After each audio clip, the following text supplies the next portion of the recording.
that was quite the gnarly access road. I only got out a couple times because of the bugs, but it's definitely not something you want to come into without enough ground clearance. I'm just out here for the weekend doing a glamp. So the first rule of a glamp is you bring all the gear you would never bring on a tough backcountry trip where you're covering ground. My number 2 rule is to find a really nice private spot. A gnarly road like that helps, and only paddle, no portage. And I booked this lake at about 2 o'clock today, and no one else has booked a site tonight or tomorrow, so I've got the whole lake to myself, hopefully. And it is a really beautiful spot. The bugs are gnarly, but tomorrow during the day, hopefully it's hot enough that they're not too much of a nuisance. And it's about 6:30, so I've got a 2-kilometer paddle to my site, and we'll get going.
Well, that should do it. I don't know if I've ever had this much stuff in a canoe before. It's going to be a pig to paddle, but it's perfectly calm. Got about an hour and 15 minutes of daylight left. We'll go and make a sweet camp.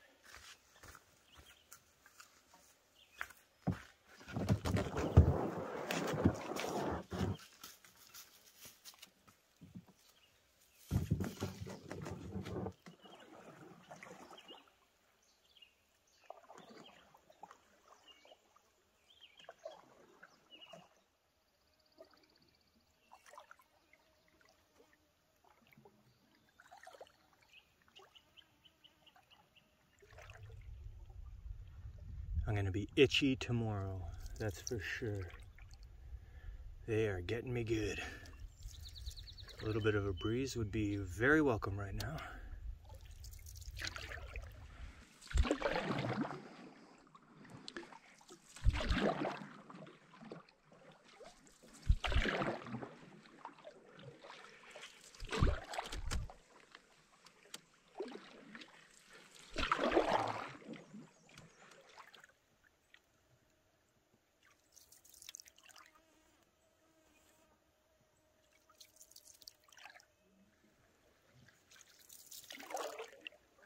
Man, this might be the calmest water I have ever seen.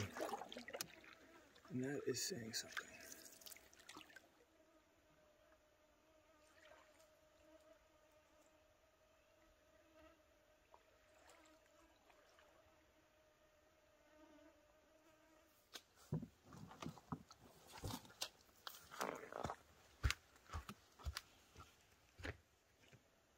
All right, first things first, let's get our bug shelter set up.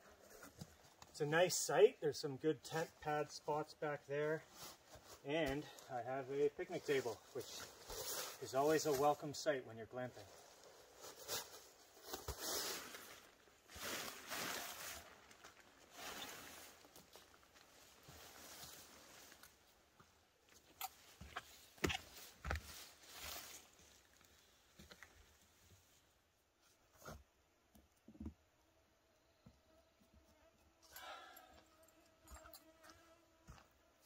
All right, we'll get everything inside that we need.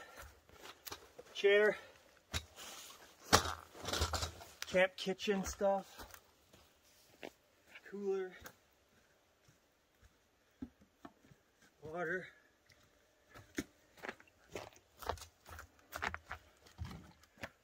propane.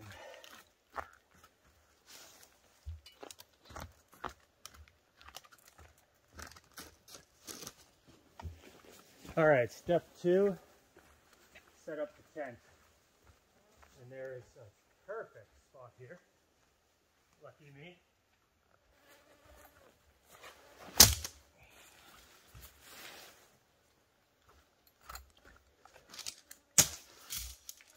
This is a Mountain Hardware Vision 3. So it's a 3-person tent. Everybody knows the tent guys try to pull a fast one on you by saying it's a 2-person tent. And that might be true if you and your camping partner were both Victoria's Secret models. But I find the 3-person alone is nice and spacious. I did bring a very comfortable and larger sized sleeping pad for this trip. So when I'm setting up a tent like this by myself, I will stake out the side away from where I'm going to insert the poles first. And that lets me put tension on the poles without the tent footprint and the tent moving. Whoa, these mosquitoes are bad. Whew. So I'll come over here. I'll place them inside the grommet on either end of the tent. How's that?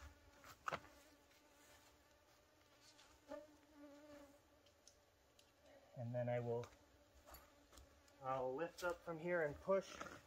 The stakes on this side will keep it from moving. And it should be nice and easy.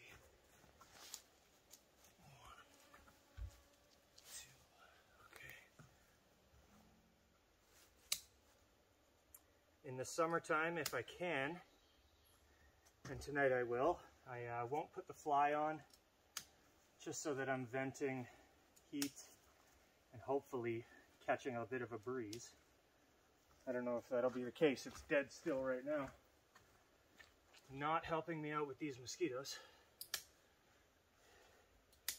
So this is a typical clamshell design, which I like. Very simple. Seems relatively sturdy as well. All your tents should come with a little splint-like tube. That's in the event one of your poles folds and snaps. You can slide that over it to give it extra strength until you can fix it. All right. I've got my extremely large and comfortable sleeping pad. It's a Thermarest Mondo King Double XL, and it doesn't get any better than that, in my opinion. If I'm wrong, let me know. And it'll self-inflate itself up to a point, and then I'll just have to top it up with the bag. Oh boy. I'll let that do its thing. Got a nice summer rated bag. A lot of the bags for cold weather, if not all of them, are mummy cut, and they're just not very comfortable. I always get dead arm, so this one hopefully is a lot more comfortable. Just a cheap Amazon guy. And then I've switched to the compressible pillow instead of the inflatable one. Just a little more comfortable. And there we go. This is a fantastic site for a glamp. Big fire pit, nice access. We can see the water on one side. I can see the water on the other side through the trees. Path up to the thunder box. Lots of room for tent pads. You could fit lots of people in here. And I am just about ready to start relaxing. I forgot to throw my pad in. Always protect your thermarest if you can. This is the Savada mat. Got it from Canadian Outdoor Equipment. One side is covered in PU. Not really sure what that means, but it's a waterproof layer on one side and a nice kind of felty layer on the other one. And it's got side skirts, which is kind of cool too. So I'll throw that under the pad before bed.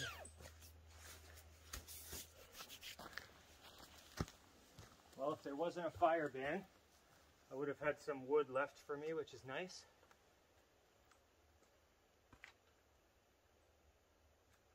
And I can walk out to this point,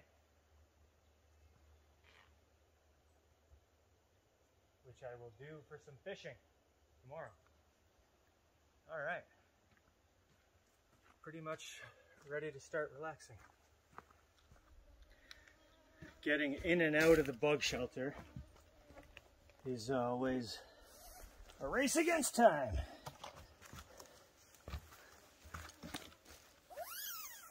They always find their way in, but you'll just have to do a little bit of swatting to get it 100% bug free. And I'm currently under the Eureka no bug zone, and this is the 13-foot model. And I like it. It's good. You could sleep under it if you wanted to. A nice comfy camping chair. This is made by Dometic, and they make battery-powered coolers, amongst other things. And this chair is very comfortable. Oh. And I brought the Jetboil half-gen stovetop burner thing, as well as a 5, maybe 8, maybe 10, can't remember, 10-pound propane tank that I got from Canadian Tire. So you're always guessing with the smaller tanks whether you're gonna run out or not. Cast iron, utensils, cooler full of food. The other one's got beer, and that's it. Actually, it's just beer. Gatorade, water. Brought a jug of water so I don't have to worry about filtration or anything like that. When all you have to do is paddle, you can bring everything.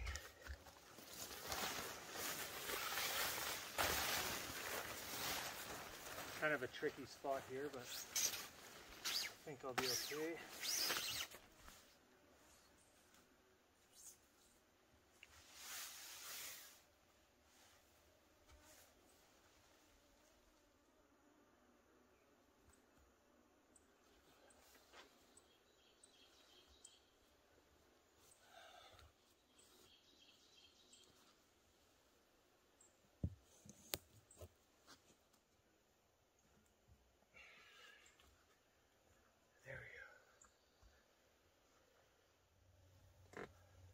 I'm too close to the mesh, I can hear them buzzing.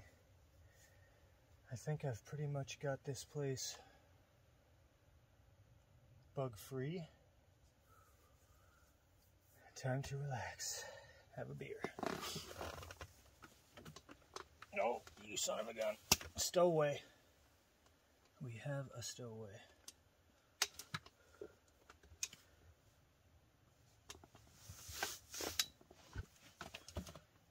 His days are numbered. Let's get that right now.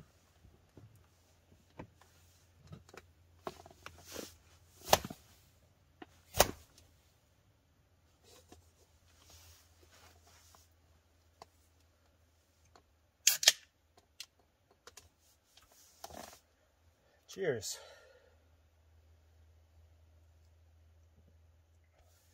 Couldn't ask for a better sight. Got the whole lake to myself. It does look like it's going to rain, so I'm glad I put the tarp up. Gotcha. Oh, come on, did I get you?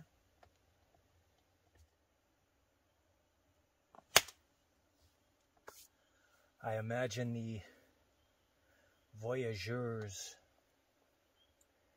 and the other campers before mesh was invented, and just can't believe what they would have to endure. But they were a different breed. They weren't city folk like me.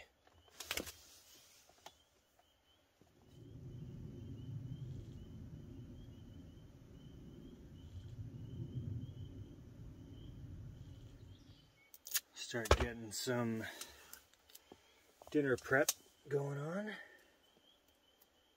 We're gonna have a little bit of stir fry modeled after Aaron, the Algonquin Aussie, based after what he brought when we were in Algonquin a couple weeks ago. A little stir fry and some pork chops.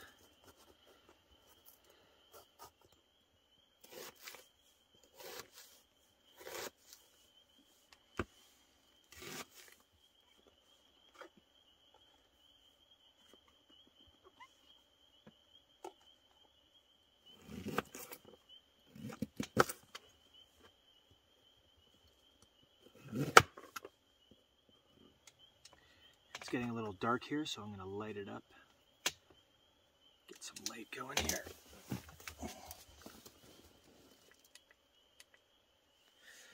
There we go. Alright, rapini is the only thing to do. I'm not going to start cooking yet, so I'll just leave that for now.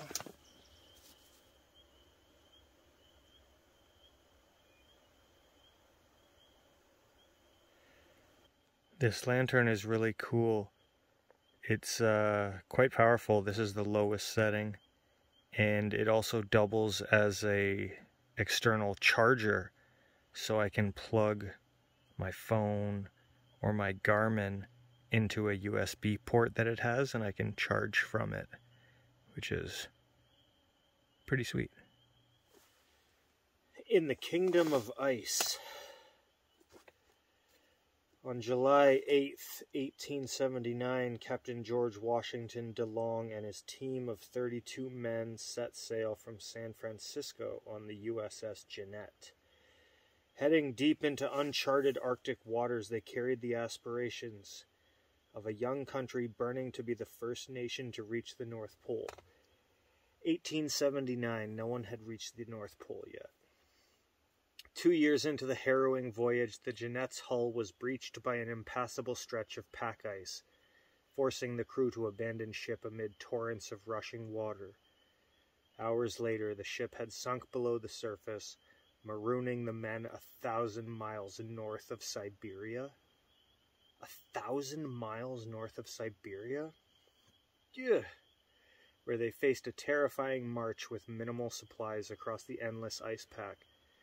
Enduring everything from snow blindness and polar bears to ferocious storms and labyrinths of ice, the crew battled madness and starvation as they struggled desperately to survive. With thrilling twists and turns, In the Kingdom of Ice is a spellbinding tale of heroism and determination in the most brutal place on Earth. I'm not typically a poetry guy, but there's a great poem here I'd like to read. In the Kingdom of Ice, far from the world, lamentations rise from the ship, as she battles the slabs in the growling swirls and writhes in their throttling grip. The crusted floes crack in fits and in sprees, and in fury flog her planked hide. Spent sailors fall upon supplicant knees, yearning for kith and hearth side. The hungry ice clutches more tightly to check the flight of its prey. The captain's command rings forth rightly. All hands quit while ye may. See how the rough men pine and weep as she falters and slips. High in the masts the haunted winds whine, a dirge to the truest of ships. That bore them so long, yet now in the murk, the proud boat twists to her bed. And when the day hath ended its work, northern lights paint her grave purple red. The Sinking of the Jeannette by Joachim Ringelnatz. And a cool quote here. The privilege isn't given to everyone. You must have suffered first, have suffered greatly, have gained some miserable knowledge. In that way, your eyes are opened to it. Okay. Time to get the propane hooked up. I've got a special attachment that should fit onto my Jetboil half gen.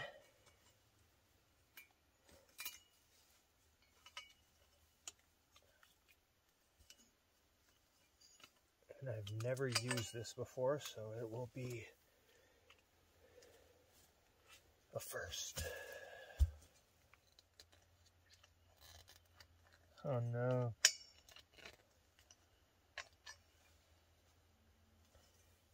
It's not going in.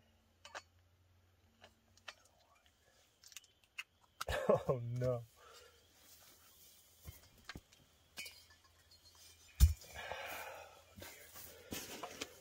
Oh boy. Oh no. Oh.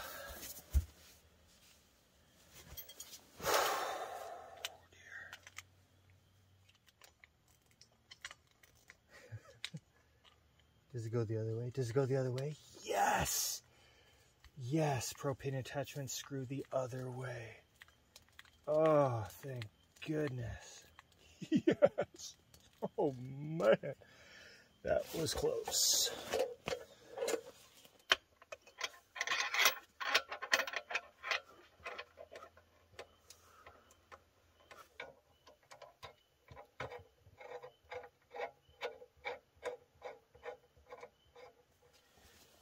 Let's try not to blow ourselves up.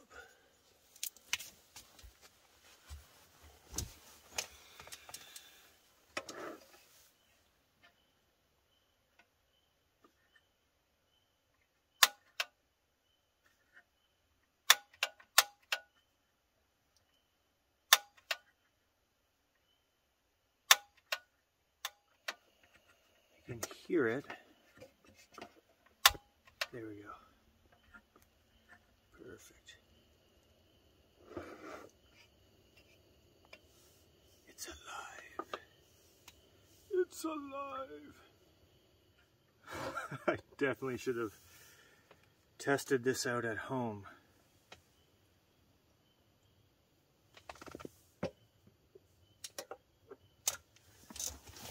Maybe this needs to be open more. It's fully open.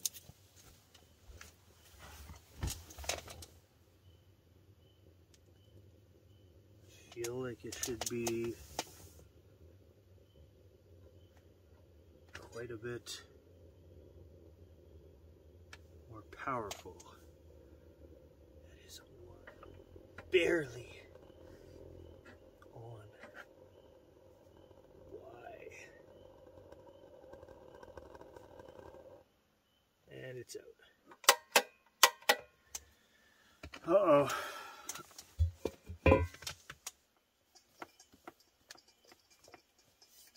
There's nothing in there. How is that possible? Did it leak out?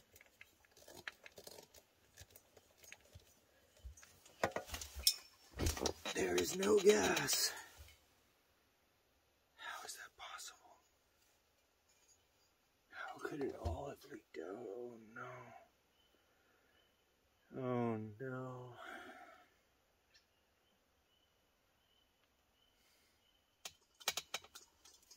Oh buddy.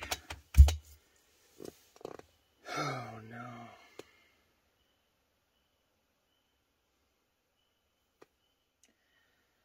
Well, I have a big problem. The tank is out of propane.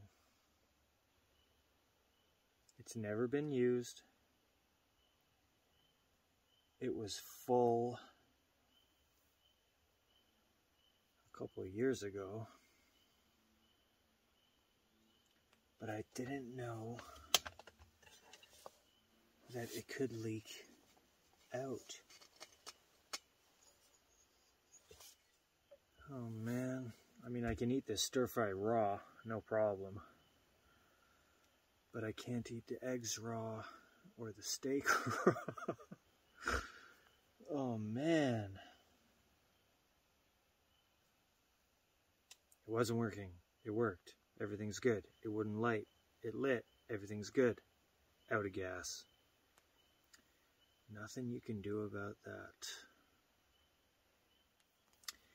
Well, this glamp just got a little bit more gnarly, I don't mind telling you.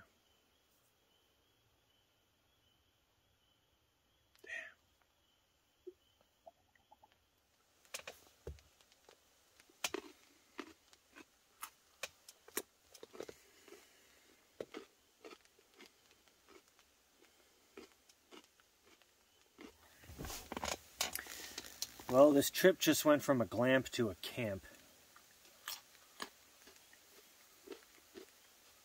And a rough camp at that.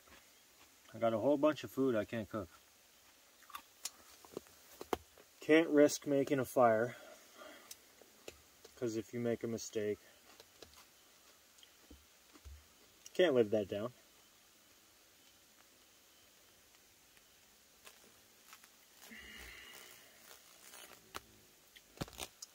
Oh, it's raw pepper, mushroom, carrots, and red onions for dinner.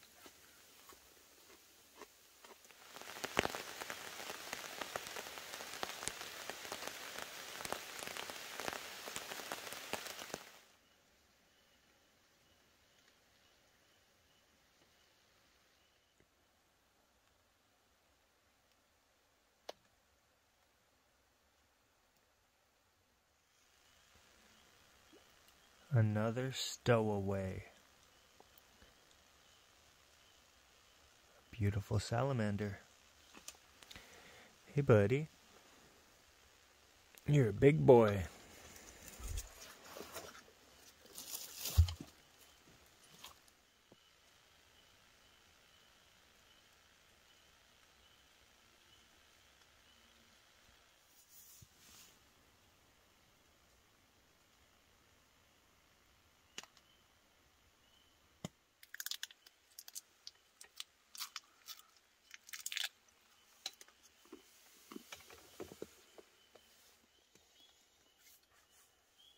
Well, bit of a fail today, but there's always tomorrow. Good night.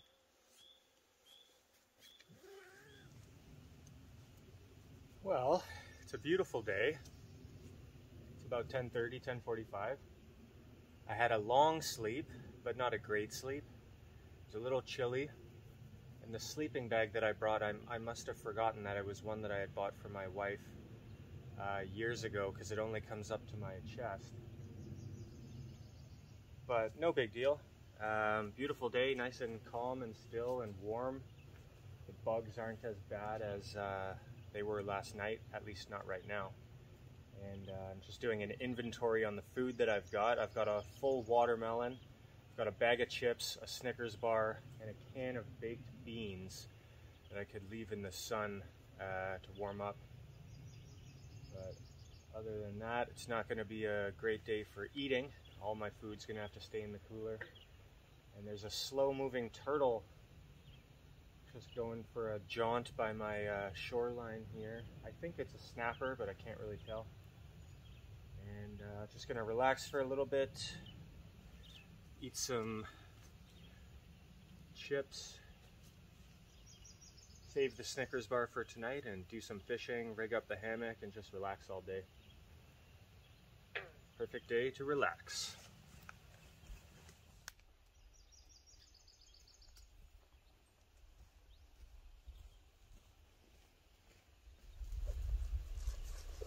I set my hammock up. It has a bug net integrated into it, which will be very appreciated today.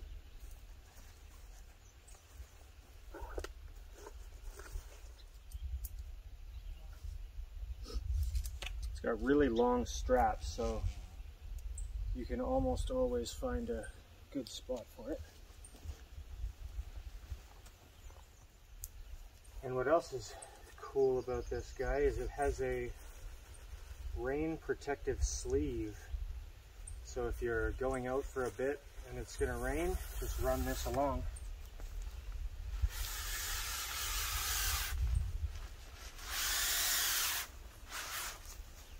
And you'll come back to a nice protected setup. The breeze is picking up a bit, which is very welcome. The dragonflies are out in full force. And I'm just gonna rig up a nice little frog and see if we can catch a bass or two. Haven't seen anyone yet. Don't expect to. As you can hear, I've got some frogs behind me, so the fish should expect it.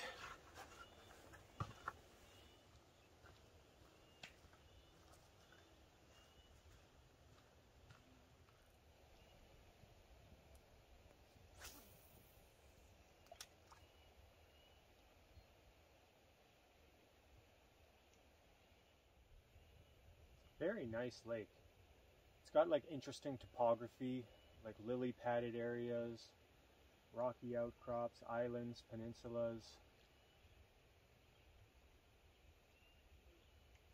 Very nice lake. I hope I see a nice snake today. Definitely warming up. Probably about 25 right now.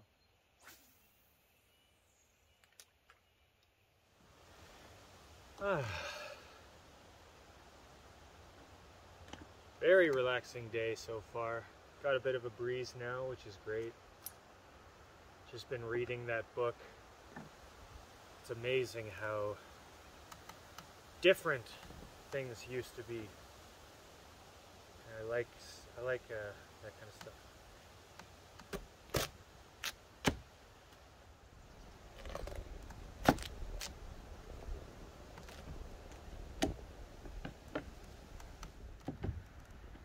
Going to be a bag of chips and a Snickers bar for dinner, and this is going to have to tide me over till then.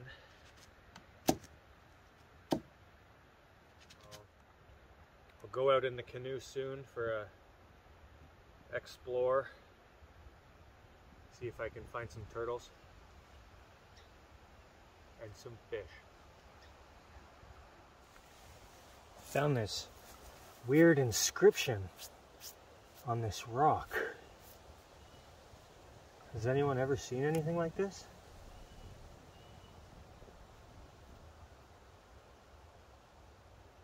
It's right at the access point where I brought my canoe. I just noticed it. I've never seen anything like that before.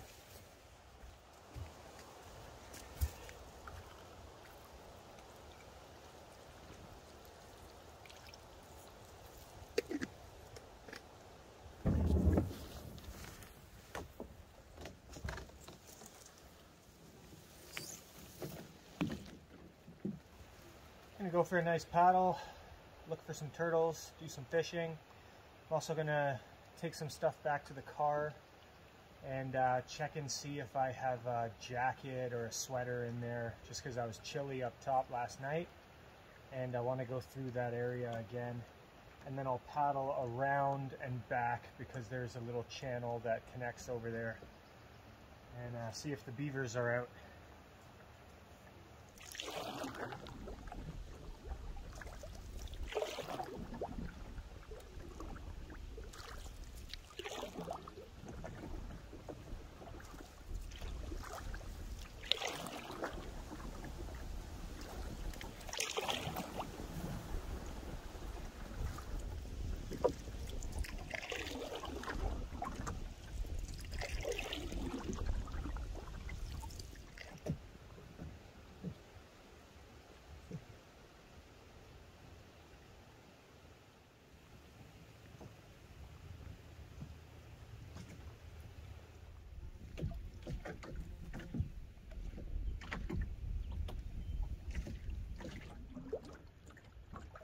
Gorgeous summer day.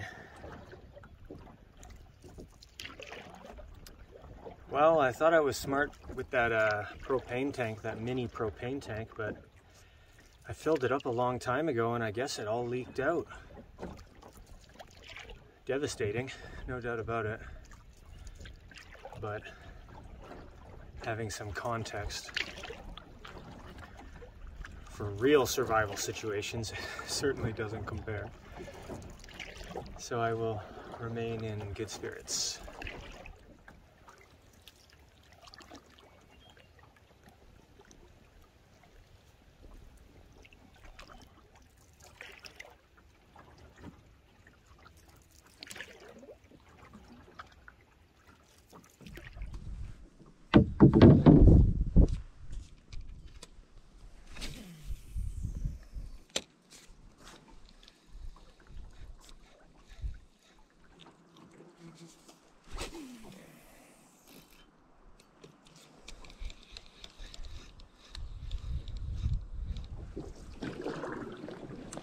Maybe what the snapping turtles are eating are frogs and tadpoles, because there's no shortage of them. Alright, it's about 3:30. Sun's nice and hot. I think I'll go for a dip soon. Saw a little garter snake hanging out by the fire pit. And that was a tough paddle at the end there. The wind was trying to blow me away. And have a beer, read some more of that great book, and get excited for a chip dinner with a Snickers.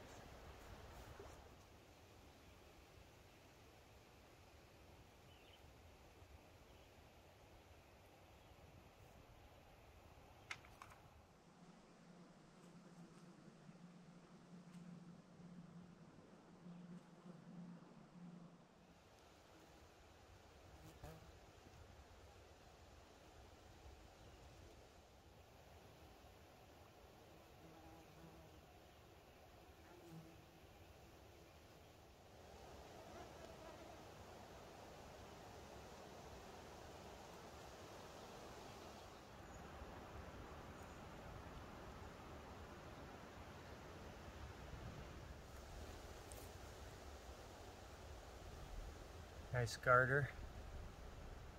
Gave me a little bite. And of course peed on me.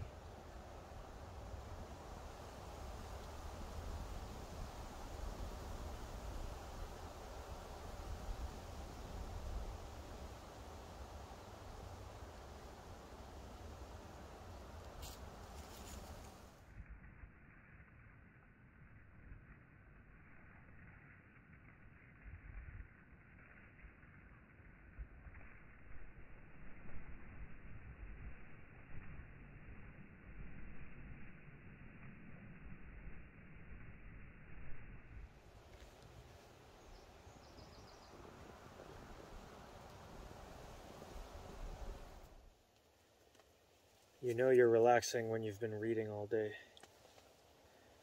That's what I like to do when I'm on vacation. Just read all day. Nothing like a good book.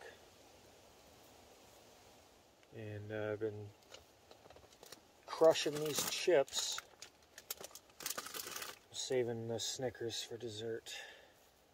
And I gotta be up early tomorrow because I have to be back in the city by around noon. So I'll be up nice and early and paddling back to the access point.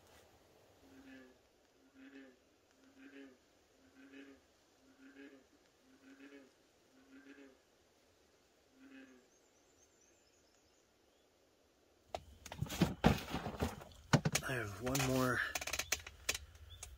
treat other than the Snickers left. If I can find it.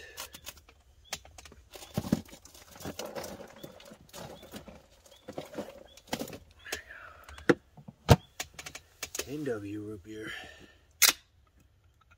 Classic. Well, I'm gonna go to bed soon. I've read my heart out today. And I gotta be up early tomorrow. Just a short paddle back to the car. Hopefully it doesn't rain in the morning. I don't think it's supposed to. And then a long drive home. Obviously a bit of a disappointing glamp, but not horrible. No fish. That's kind of my MO, to be honest. And thanks for watching, and I hope you have a good day.